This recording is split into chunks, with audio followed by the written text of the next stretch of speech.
to witness the transformation and what the contribution of each of you have had to turn this place into the most beautiful place to enjoy and play our football game.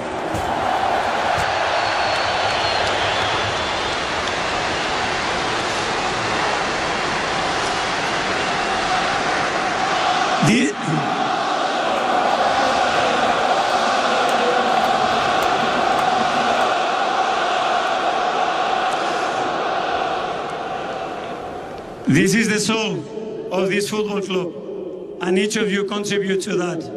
So make sure every time you step in this stadium, you face the responsibility now to keep it at these standards, because it makes such a difference for us and for all these players.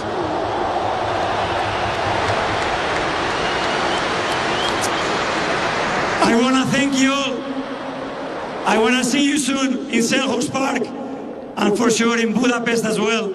But before I leave you,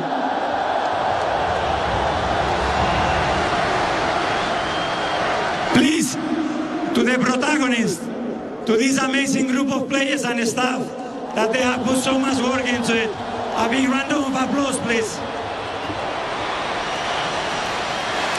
Mikel Arteta thanking the fans, and you alluded to it before the game, Martin, the job he's done in reconnecting the supporters in the football club. Well, the only time that they fell silent tonight was to listen to their manager, and I think that's quite telling respect that they now have for him. This was a difficult stadium at the end of the Arsene Wenger tenure. That's been totally transformed. Unconditional support you saw there tonight. Wasn't perfect in their performance, but the support 100% was there. Of course, they need that now at Selhurst Park. I'm even thinking of joining the crowd myself. I don't think it'd be a good look in the away end. Such was the rallying cry from the manager. But 2 big games now for their season. Try and finish off this Premier League. To think it's 22 years is just ridiculous. This great club now surely will win it again. There's still an awful lot to happen between now and then. Well, they could be winning it tomorrow night, remember? Martin, if Manchester City don't win at Bournemouth. One of the many changes, subtle details Mikel Arteta's made is the introduction of this song we're hearing now, North London Forever. There's the departing Per Mertesacker, signed on the same day as Mikel Arteta as an Arsenal player. But this stadium, Michael, 15 home wins this season. 47 points they've accumulated at the Emirates now. Yeah, no, they're an incredible team. They're very, very strong. We see what it means to a lot of these fans. They've waited a long, long time to see success again at the club. Certainly success in the Premier League. But this is a seriously talented group. And I've sat in this chair so many times this season, and I've heard so many negative things towards Arsenal in terms of, do you know what as well, from their own fans? Doubts over that man in shot. Just because, you know, people say, oh, they're bottlers and they're this and they're that. Hang on a minute, this is a hard league to win. They've done unbelievably well. They're getting closer and closer. Last season, second again, Champions League semi-final. That is brilliant. That is very, very good. You know, there's not many teams that can do that. This year again, then, you know, they're going to come first or second. Again, another step up into the final of the champion. These people that were saying Mikel Arteta is under pressure, and you know what? There will be some. If they lose against Crystal Palace and lose in the final, the whole thing will turn on its head again, and they'll say, "Oh, Mikel Arteta, let's get him out." There's a very negative sort of vibe around that. When it goes well, it's great. When it goes bad, all of a sudden they jump on the back. No, this takes a long time to be successful in the Premier League. No team does it without coming third or second before they win it. So, you know, I think those people that have kept the belief in him deserve an awful lot of credit, because I think this manager is a very, very good one, and he's building something very, very special. Yeah, without doubt. I think when he came in, there were big changes he needed to make, cultural change. Certain players I felt were a little bit overindulged, and the managers, he's taken them out one by one. Aubameyang was the first one. I thought perhaps he got that wrong, but look, in the long term, if he can win the Premier League this year, then, you know, they've been second on 3 occasions. 2 years ago, I think they won 16 of the last 17 matches. They could have won it then. So they've been in and around it, and he's just got to make that next step. Pep's never been under this amount of pressure before not to win a Premier League. It'd be too on the bounce if this man can pull it off. He's been a pupil, hasn't he, really, to the master, and I think now he's stepping out of the shadow, and he just needs to find a way to win at the weekend. Indeed. Well, he was outstanding again tonight. Declan Rice, Player of the Match award. A little bit earlier on, he spoke to Patrick David. Declan, well done. 1-0 to the Arsenal. Just tell us how hard, how nerve-wracking at times is it fighting for 3 points when there's so much at stake? Yeah, it's a lot. If only the people knew what goes through a footballer's mind in 90 minutes. First half, amazing football, really free-flowing, really good chances. Unlucky not to be 2 or 3. And second half, you know, the nature of the game maybe sometimes drops you back. We wanted to keep pushing forward, but fair play to Burnley. Since this interim manager's come in, we've been watching them a lot. They changed the way they play. They're really trying to play, and they didn't really cause us a problem, but there was a bit of nervousness, you could sense it, just because it's our last home game. We know what's at stake. But 1 more to go now. We know what we're fighting for, this group, this manager, this club. We really want it, so let's keep pushing. What does go through a footballer's mind in a 90 minutes like that then? Every sort of roller coaster emotion you can imagine. You know, it's a 90-minute match. There's no easy game in the Premier League. I think, honestly, this is the most competitive Premier League I've ever played. Every team has quality players. So, yeah, it was tough, but to end on a high, our last home game is really special. Is that another reminder, and you've had it all seen, just how hard it is actually to win 3 points in the Premier League, let alone a title? Yeah, to get 3 points now is really tough, because like I said, every team has quality, but the most important thing tonight is 3 points. I think we better get out of the way, because they're forming a circle here. I better give you... It's for you, Declan, I'm sure. You. Shall I give you the player of the match then? Thank you. Hold on. Thank you very much. Thank you. Top man. Martin, how influential again was Declan Rice tonight? Oh, this guy's immense. I think he's got 2 engines. The amount of distance that he covers in that midfield, he's now playing slightly deeper. He can play as the 6, he can play as the 8. He's the way that he's developed. Free kicks from edge of the box, everything, corners. He just goes from strength to strength, and he's there when the danger, he just sniffs out. He's there, that extra comfort blanket in and around that defence. But he's going to have to do it all again at the weekend. He needs to rest. Maybe not. Well, you keep saying that, but I just feel that you have to prepare for the worst, really. Worst case scenario is that it goes to another game. It'd be great to think that you could sit at home tomorrow night and celebrate, and it'd be the most amazing opening for Arsenal. And if Arsenal can win this first one, you then feel that they can achieve anything, because the door could open for this group. They've just been denied so many times.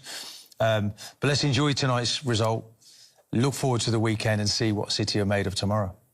I mean, we're going to watch that in here tomorrow night. I mean, that win or bust now for Manchester City, but they've been in that situation many times under Pep Guardiola. Yeah. Well, they know exactly what they've got to do. I tell you what, if they win themselves tomorrow, then it's going to put an awful lot...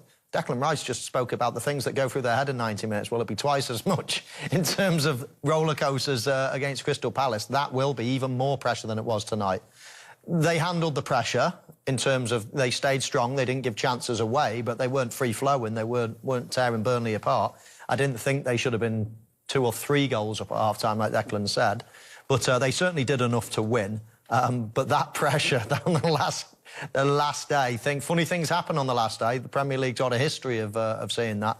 And there may be just a couple of twists and turns still to come. But City have got to do their job tomorrow first. They have, and we have to point out the other slight sub-plot, which is emerging tonight. Reports, not confirmed by Manchester City, we're hastening to add, reports that it is going to be the last 2 games of Pep Guardiola's tenure at Manchester City, and he won't be there next season. As if this week and this title race needed spicing up any more. Well, yeah, I mean, and once stories like that start to leak, it'd be interesting to see what Manchester City do about it. If that is confirmed in the next day or 2 or whatever it might be, then, yeah, it would spice it up just a little bit. I'm sure Manchester City, their players, will want to go out with a bang. They obviously can't do much about it now in terms of Arsenal's result, but they can do something about their own results. It's certainly been... he hasn't actually, has he, in the press, until obviously now, if that's the truth, tried to actually refute those suggestions that he was going to be going. And I wondered if it was creating an energy, because the players certainly weren't suffering from it. Quite often you see the reverse when a manager knows he's going. I think they'll try and finish the job off, and they'll give him a massive send-off, and there'll be an even bigger effort from the City players. I think it's so close to the end. That's what he'll be demanding. That's what he'll be looking for.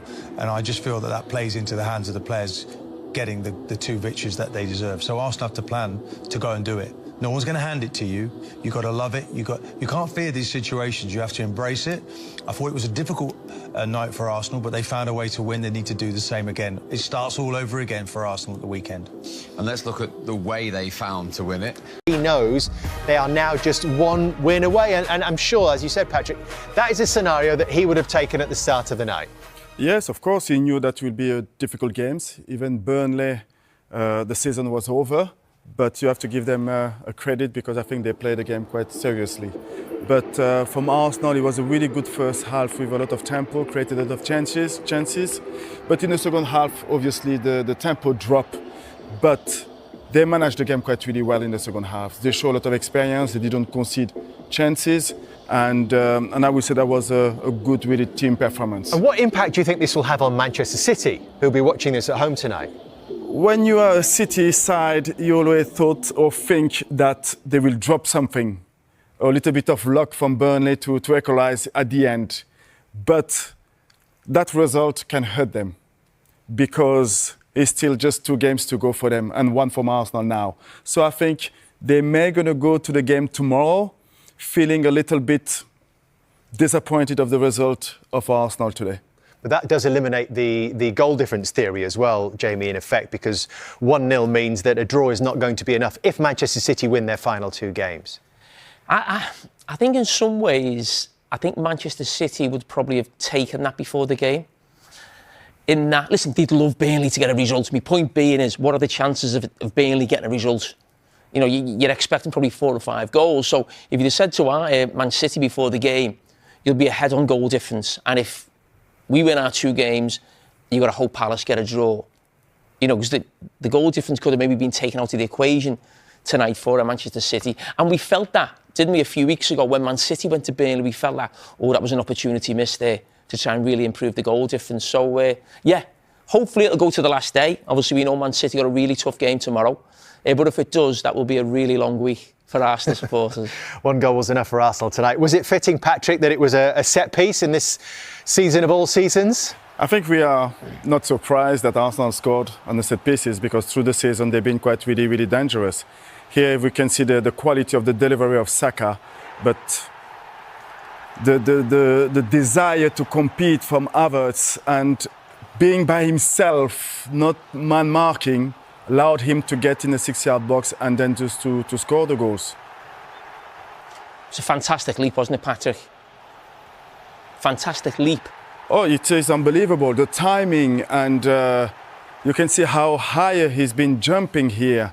And he's a strong guy in the air, Havertz. He's scored a couple of goals in the air already.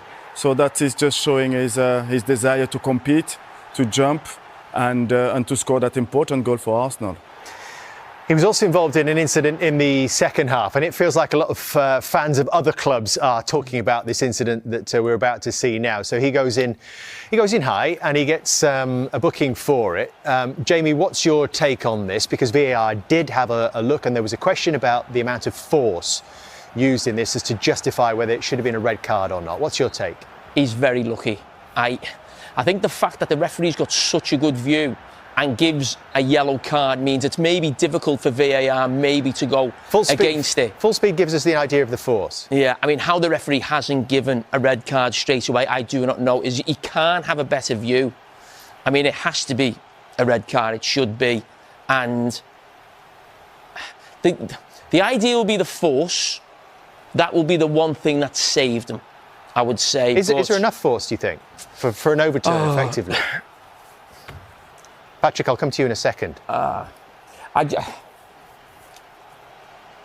sure? I just struggle to see how you can get away with that, with how high it up is on the calf. Patrick, it always looks worse in slow motion. Yeah. Or you see a still on social media. Or you can see a freeze with the studs high up on the back of the calf. Patrick, the question of force.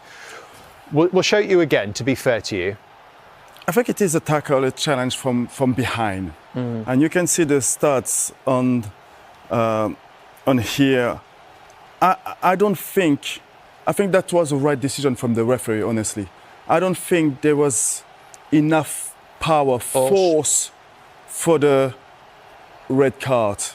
I think if he didn't when to seeing it on the VAR, I think the yellow card for me was a fair decision. And the question then is what the impact on the game would have been, because that was minute 68, so there'd be 22 minutes plus the stoppage time. How might that have changed things, do you think? Well, Burnley did do well second half. They were coming into the game, it was a little bit nervous towards the end. You think, well, the man down. And it's not just the man down, it's missing Havertz for the Crystal Palace game. And when you think of Arsenal, and we did the big thing last week on the decision, for me, it wasn't that contentious. You know, the Raya and holding his hand down. We analysed it on here and felt it wasn't Arsenal had got away with one. It was the right decision. But when you think of two big decisions that have gone Arsenal's way in terms of red cards in these last few weeks, you think of the Gabriel head into Haaland. If Haaland goes down, it's a red card. And that tonight, they're lucky to get away with two big decisions. You maybe think you might get away with one, but they've got away with two. So you need a bit of luck to win the biggest things. Is that right, Patrick? Do you need some fortune? Yes, of course. But I think if you're going through all the incident from the first game of the season, you're looking at the balance. I think it's fair to say both teams, or the top teams, will be the same kind of treatment, I will say. It's difficult to tonight, as no. What I mean is that you can't just pick up a situation and say this team or that team has more advantage. You have to look at all the incidents from the first game of the season. When you look at here, even if Havertz was signing off, I don't think Burnley had enough to really create chances to get back into the game. I believe that was the right decision from the referee. A tight call in a tight game, which went Arsenal's way in a really tight